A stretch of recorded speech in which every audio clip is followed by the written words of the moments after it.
All right, here it's a little new show we got going on. The 3 episode rule, the unheard of, unsanctioned rule in anime. I'm gonna give it 3 episodes. If you give it 3 episodes, you don't like it, you just let it drop. So I I feel mean, I feel like the 3 episode. I mean, it's unsanctioned, but it's not like unofficial. Like people have heard that before. At least they should have. people live by it. I don't Mm-hmm. know today thing, but you kind of do. I mean, I'm gonna give it a chance.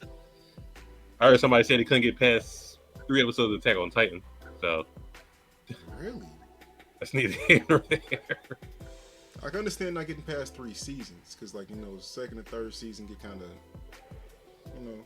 But the first episode, come on now, like everybody was hooked on the first episode. That's this is weird science right there. I don't know, but main spider can't hear. AK Mr. AK. Put your mom in the figure four leg lock. Blerd Cartel files Facebook, IG, YouTube, Twitter, Spotify, TikTok, Twitch. Also follow Blerd.com. Go to the website Blerd.com. Go to Blerd Official on YouTube. Subscribe to them and go to their Facebook. Follow them on there.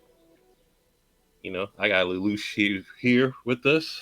Yes, sir. So it's your boy Lelouch V. You can find me on IG at lelouch.v and uploading blogs up to blerd.com. So, I mean, be on the lookout for that.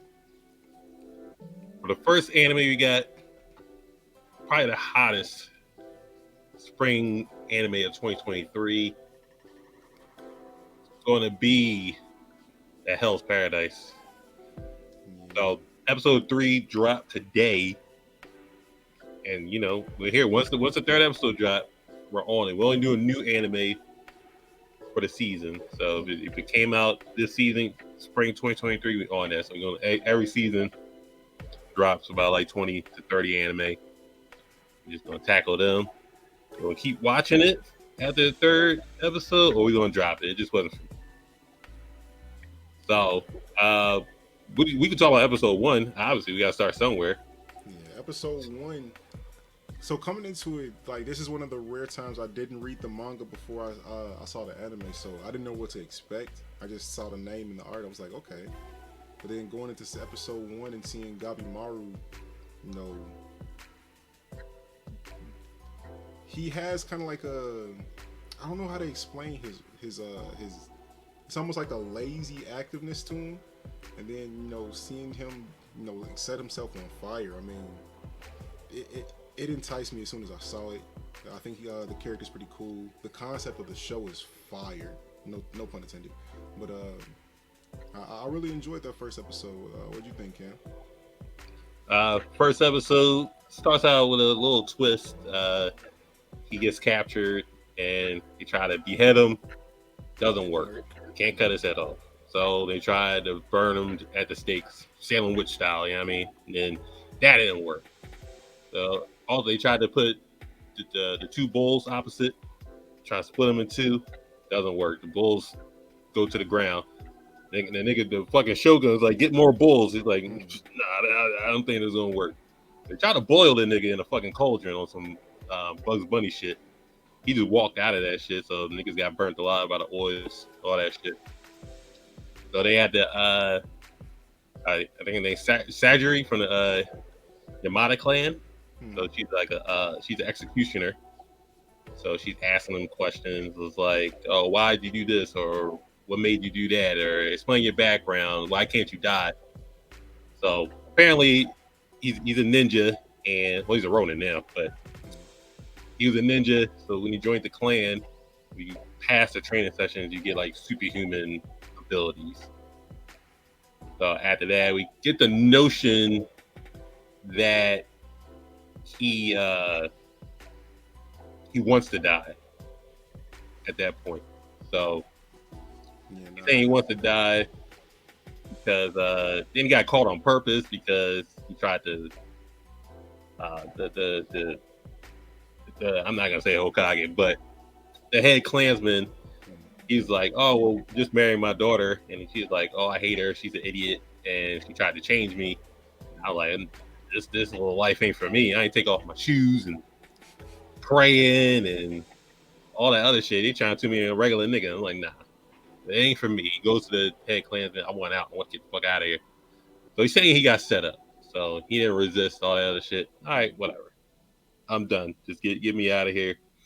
But if you go further into the episode, it's shown that he's resisting dying. So when he tried to get beheaded, he tenses all the muscles in his neck, and the sword breaks.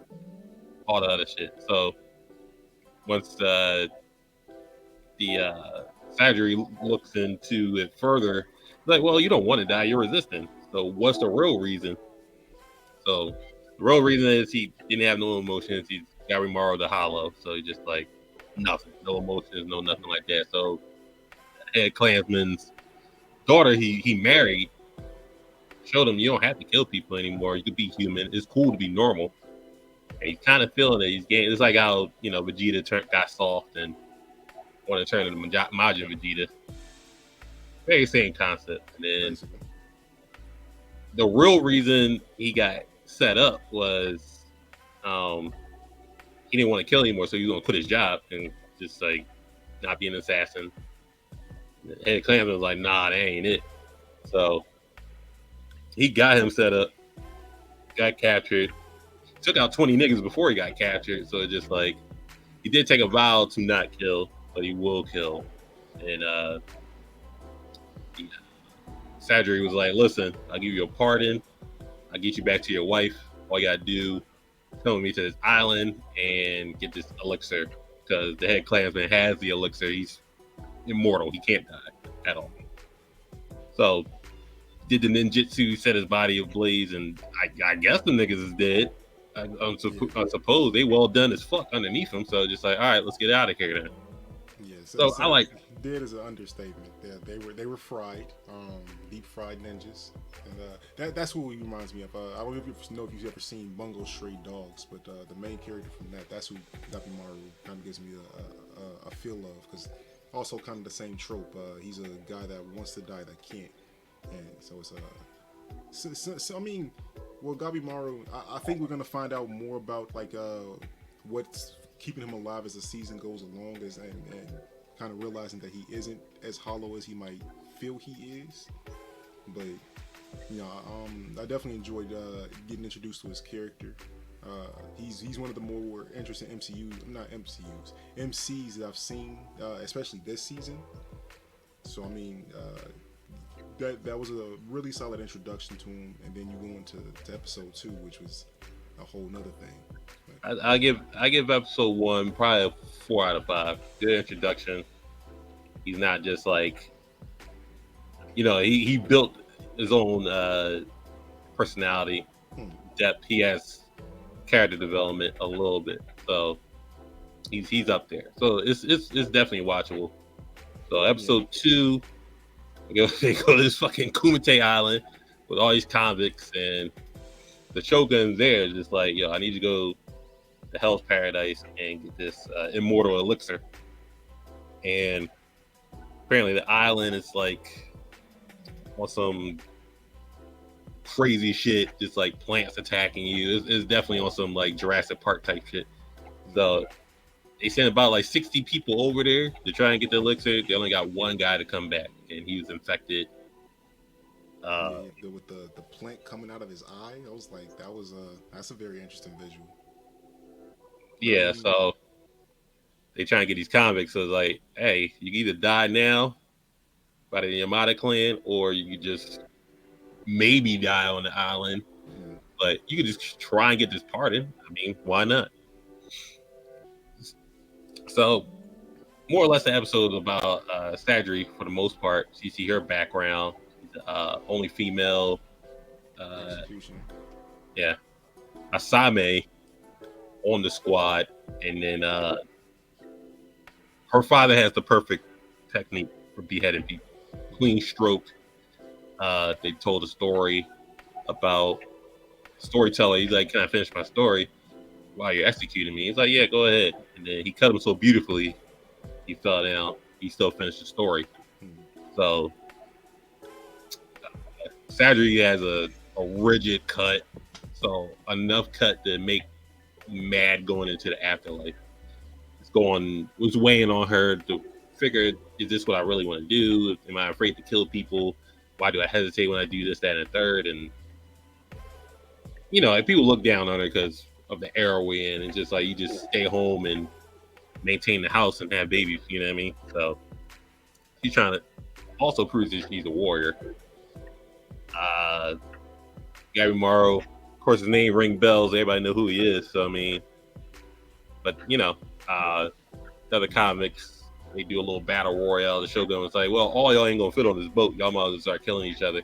Right, he said we gotta match up the convicts to the executioners. So yeah, duke it out, and then you get the all-out war.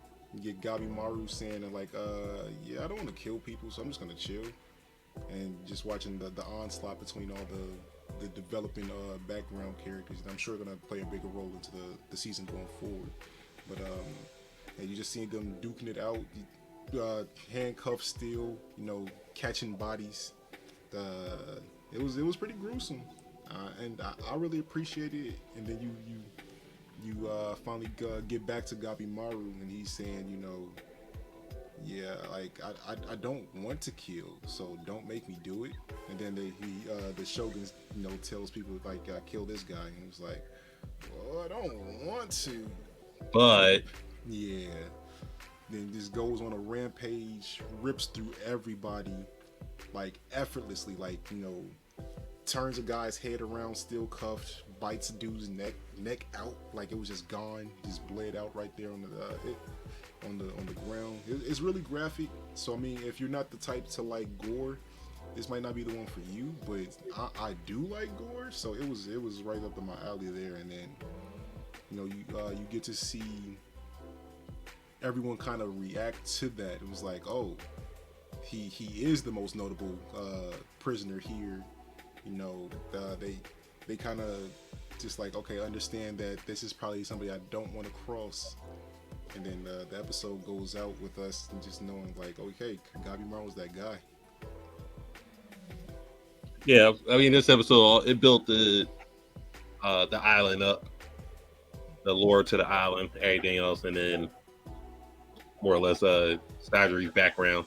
Right. So everybody, both characters' background is explained for the most part, and then so it's still solid episode. But episode 3, bangers. The hands definitely came out. Like I was waiting to see an official fight, and they didn't disappoint. I didn't get to finish this episode, but the what I saw of it. Go ahead, Cam. I'll let you rant for the third one. So episode 3, get right to it, right on the island. So Gabi Morrow, he with Sadri and going through the island, and he's like, well, can I loosen these binds? And like, nope, you gotta be bind and shackled, all that other shit. I'm following the rules. Dot I's, cross T's, all that shit. So the other guy comes up with some weapon. He had put like a massive ball and chain. Hits Gabi Morrow in the head. Obviously, it didn't kill him. He just dislocated his neck. I was like, okay. So this guy's like massive, and he's a weapons collector. So he just has a affinity towards whatever weapon. So if he kills you, he's taking your weapon, and he got a big ass fucking inventory on his fucking bag full of weapons. So he's not cuffed, he's not bound by any means. So the assignment that's with him, he doesn't give a fuck. I'm just like, hey, as long as they're not attacking me, I don't give a fuck. Do what you doing. If they gonna kill each other, that's two comets killing each other. I don't care. And Sadri's like, why aren't you following the rules? He's like, you know what? That's your problem. You're too rigid, and you too by the book. And that's why you're the least ranked assignment between all of us. It's like 10 of them, I believe. I believe it was like 10 or 12 of them. And then they're like, fuck it. If they're gonna fight, let them fight. And then Gabi Morrow was like, all right, good to take off the fucking binds. And Sadri's like, no, you gotta stay tied up. That's the rule. Damn. So gives him the rope. He's getting hit with all these fucking weapons. You get hit over the side of the head with a club. He gets crushed by like an anvil type shit, and then he's getting hit by this big ass fucking hammer. No damage whatsoever. He's on some Saitama shit right now. So he gets tied up. He gets, I think it was a spear. So he lifts him up with one hand with the spear, and kicks it back in the dude's stomach. Mind you, this guy's like 7'5", 400 pounds, and Garumaru's like all of 5'2", 150, soaking wet with a brick in his pocket. So I mean, he uses his immense strength to get him out of here, and then swords are raining down on him, and you know he gets they go to that nigga died off screen. Okay, he just got a bunch of fucking swords in his stomach, and then that was it. No damage to Garumaru, and then the Asami guy that was patrolling him, he just cut the dude's head off. Like, all right, my job is done. So I'm getting the fuck off this island. Y'all do what you want to do. And the guy's telling him, he's like, it's going to get shaky. It's going to get dark on this island because the Shogun don't trust the convicts in the Yamada clan to get the elixir. So they hired Gabimaru's ninja clan to come to the island. And Gabimaru was like, nah, we if they come in, I'm not worried about these fucking criminals. You got to worry about them. So all these niggas is going to pull up probably the next day. So they got like on a time clock. And I believe you see Garumaru's background a little bit more. The head clansman kills Garumaru's parents because they were trying to leave. He's like, well, if you're protecting people, you're weak for protecting people. Only the strong protect the strong, stuff like that. So I think it was some code in the clan. It's like you can't have kids, stuff like that, because gonna get weak when you gain emotions. And then one of the things that's bring out the biggest emotion in a human being is a child. So you know, you guys twisted a little sense. So he took Garumaru, raised him as a kid, stuff like that. So you see all the other Asaman and the criminals. So some criminals are teaming up with one another. I believe some other ones are just like fighting on the boat. Other ones are actually cooperating with their executioners, stuff like that. They got this one giant. He kills his executioner and then starts eating him. I'm like, oh, okay. This fucking guy look like Bandit Keith. He starts killing people on the boat. Then the fucking girl that was using yams to her ability, she died. I was just like, everybody's just getting off one way or another. So later on, you see probably the ecosystem of the island, and this mosquito bites one of the I think he's like the dragon's head. That's his nickname. Like an expert swordsman and stuff like that. And then he sees a mosquito and it has a human face on it. So the 60 people that got there, they turn into animals and different type of shit on there. They're getting mutated into the ecosystem itself. So he automatically cuts his hand off, and then centipede monsters come up with human faces, and then other big monster come up, and then they ready to fight. So essentially, this is creepy monster hunter with pretty much. Ninjas. And then on steroids. And then Garumaru and Sagari go one-on-one. They start fighting each other, and Garumaru's trying to kill Sagari. He's just like, I want you to have a painless death, because these ninjas that come, they're not gonna give you a painless death. And then they start dueling it out and stuff like that. He breaks her sword. She's using her sheath to defend herself. It's just like, you can change. You don't have to be that guy anymore. You can live, go back to your wife and all that other stuff. So Garumaru is finally showing emotion, starts crying, remember his wife. And they're like, well, we respect each other. You got your thing going on. I got my thing going on. Just don't slow me down. So they have an agreement to at least try and cooperate with one another. They're not allies or enemies. They're just cooperating for the sake of just being on this island, completing the mission, getting a part and then going back. So then they're surrounded. This motherfucker, I don't know, it's like fish monster, got human legs and head of a fish, is like 8 feet tall, and the more centipede monsters. mind you, they ain't got no swords either, so they just All hands. yeah, pretty much. And Gary Morrow puts on the poo shicey. He says, "Just back up. I got this." So Not the poo. the episode ends on that. That was the third episode. That was well, you ain't hooked on it after the third episode. I don't really know what to tell you. Yeah, I mean, but overall, I think this anime is gonna make a lot of noise. If the only thing that might get as much attention this season is probably like Mashal, which we'll probably do that further than this season too. But just the entire aesthetic of the show, the way that they build their characters, um, it's a lot to get attached to. The art style is really good. The animation is very very clean. Um, I can't really think of too much to knock against it, unless you're just one of those types that just don't like gore, don't like darker stories, don't like horror. The collectively between so you gave the first episode, you said 4 out of 5 stars. The second one, did you say the star you gave for that one? Second one about a 3, but you know I know you had to build up, and then third episode I give it a 5. It's just like it was great all around. Good action. You still get backstory. You get to see all the other characters. I think what Mappa does this right, so They're doing everything now, man. you're gonna get clean animation out of this. Like once you get to the island, you see all the colors and everything was just clean, bright. Just like if it was a real island, you'd just be blown away by the way it looks. Until you step in there and see a centipede that's gonna talk to you. Yeah, that part. Oh yeah, so when the guy got bit by that mosquito and cut his arm off, fucking cut his hand off, not his arm.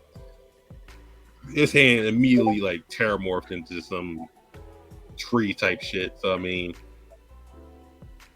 if you just need to get bit, just to transform, then Yeah, and again, that's only episode 3. I think they're going to be 24 this season of Hell's Paradise. 24 seems a lot for that. Reconfirm.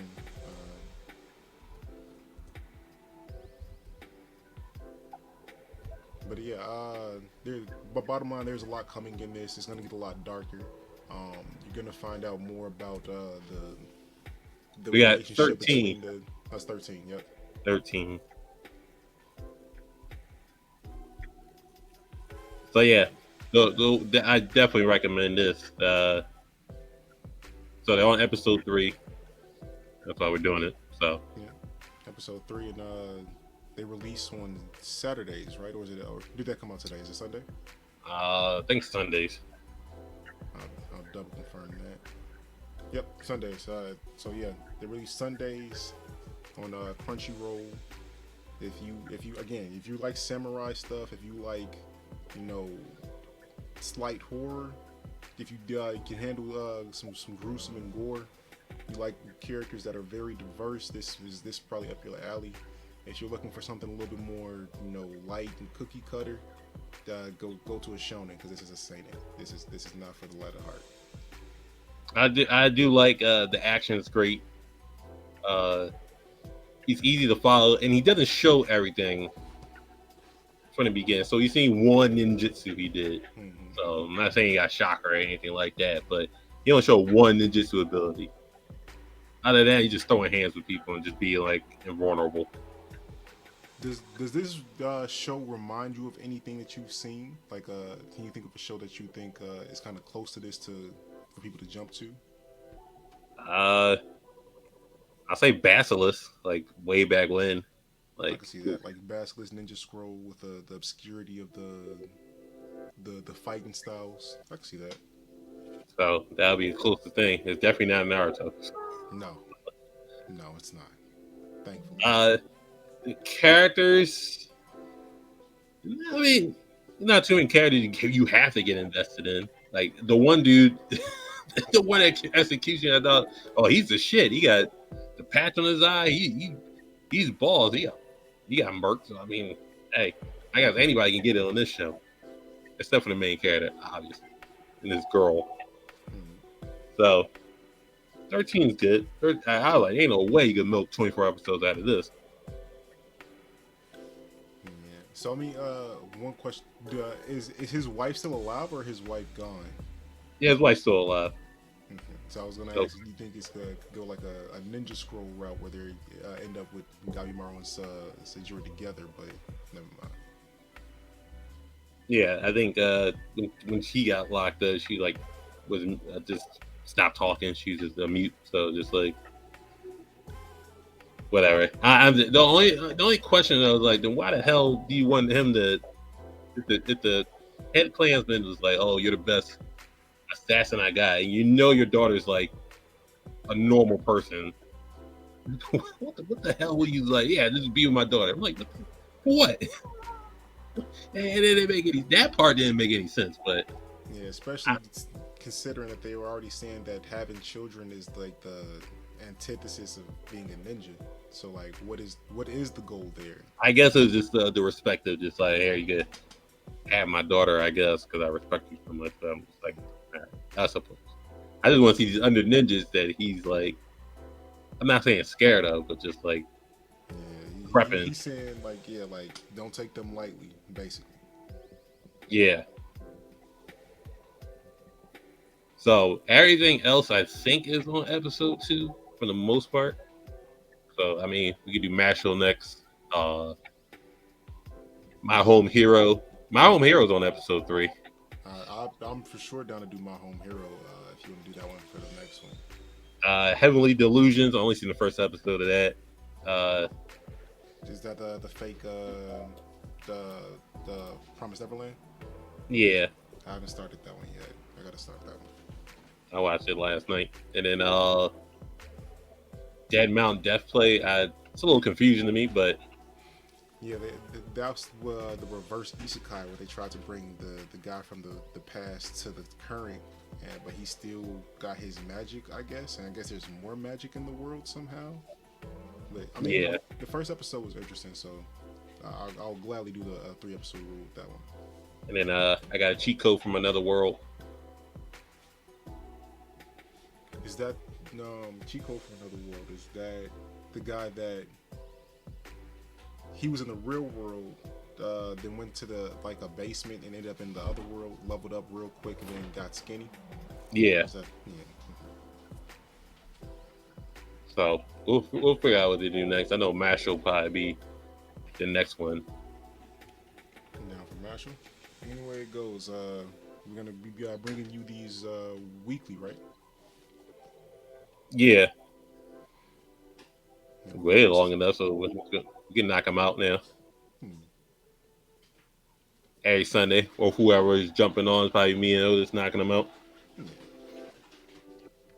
Other than that, what we got? What's then and now cooking up? With then and now, so we finally we made the move from being on Sunday nights to Wednesday nights. Those episodes will be pre-recorded, then go live later on. Well, not live, but you can watch it later on. We just had Chris Miles from Critics of Culture on. He told us about his new job working with We Are Martian B with Carl Jones. If you don't know who Carl Jones is, he's the head producer and director for The Boondocks and Black Dynamite. So we're looking forward to trying to talk to him more, see what we can develop there. And then with Blerd.com, there's so much content coming to there. Just be on the lookout for that. We get Roundtable Wednesday tournament. Best DC animated movies. I'll be there for that. I think it's gonna be a crying game for that. Phantasm got to be top 5, bro. I can't fold on that. Mask of the Phantasm has to be top 5. It's gonna be Flash. I'm ready for the Under the Red Hood Flashpoint Paradox niggas, so that's bound to happen. But none of that. File Blerd.com. Go there. Watch this episode on there. All the other episodes that's going to be on there on the YouTube on there. Once again, the YouTube is Blerd Official. Subscribe to that. Follow them on Facebook, and then Blerd Cartel. We're trying to get that 1K going. Y'all getting Almost, close. I saw y'all push. Y'all about 700 now, right? almost there. We're almost there. Well, plus Blerd Cartel plays. You got WWE 2K23. I just uploaded the draft episode. So that's gonna be weekly. I think every Friday we're gonna drop that one. We're ready on that. And then we got Mashal next week. We'll be out of here. I don't know what you plan on watching now. Well, for sure, I'm going back and finishing off that third episode of Hell's Paradise because I mean, I'm a big fan of the show so far. So, not being able to finish it, I'm a little upset with myself. Um, After this, I'm for sure probably going to go watch. There's a show on Netflix called Beef. It's not anime. It's starring Stephen Ewan and I forgot the girl's name, but They're calling her Asian Angela Bassett for right now. Asian Angela Bassett. Yeah, I seen the memes. So I'm on like episode 5 of that, but that show is wild. Yeah, I mean, I think I'm episode 4 because the last thing that I saw um, was Stephen Ewan kind of telling his brother off, saying like, I don't need you for the business. So essentially they had a brother breakup. So we'll see what comes from that. Yeah, and then they had a wild trip in Vegas. So right. Oh, and then the brothers was catfishing. Well, was getting catfished by Asian Angela Bassett. So that was a thing too.